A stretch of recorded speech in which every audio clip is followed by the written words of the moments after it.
सोलापूर बार असोसिएशनच्या वार्षिक निवडणुकीचा कार्यक्रम जाहीर झाला आहे। अध्यक्षपदासाठी 3 जण इच्छुक आहेत। 2 दिवसात अध्यक्ष व सचिव पदासाठी नावे अंतिम होतील।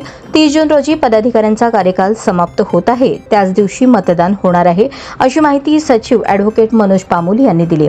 सदस्यांना 14 जून रोजी वर्गणी भरण्यासाठी अंतिम मुदत दिली आहे। 16 जून रोजी प्रारूप मतदार याद्या प्रसिद्ध होतील।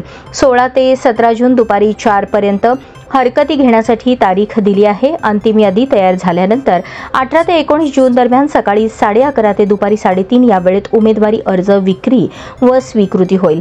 20 जून रोजी अर्जाची छाननी सकाळी 11 ते दुपारी 4 या वेळेत होईल। सायंकाळी पात्र उमेदवारांची यादी प्रसिद्ध केली जाईल। 23 व 24 जून रोजी उमेदवारांना अर्ज माघार घेण्यासाठी दुपारी 4:30 पर्यंत वेळ देण्यात आला आहे। 25 जून रोजी उमेदवारांची अंतिम यादी प्रसिद्ध केली जाणार आहे। 30 जून रोजी सकाळी 7:30 ते सायंकाळी 5 या वेळेत मतदान होईल। त्यानंतर लगेच सायंकाळी 6 वाजता मतमोजणी होईल। 1 जुलै रोजी अध्यक्ष व सचिव पदाची घोषणा होईल।